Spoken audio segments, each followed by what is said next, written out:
Seorang senator Rusia, Viktor Bondarev, menyebutkan Turki menampilkan sikap yang tidak bersahabat dengan Rusia setelah mendukung Ukraina bergabung dengan NATO.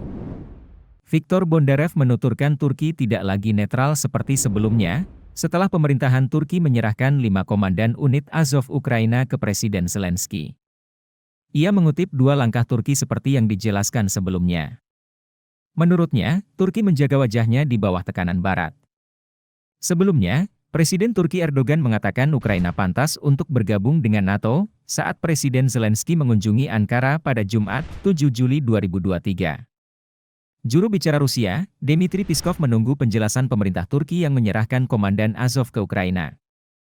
Azov adalah batalion independen sebelum bergabung dengan unit militer Ukraina pada tahun 2014. Pada tahun 2014, Azov bertempur melawan separatis pro-Rusia sebelum Crimea direbut oleh Rusia.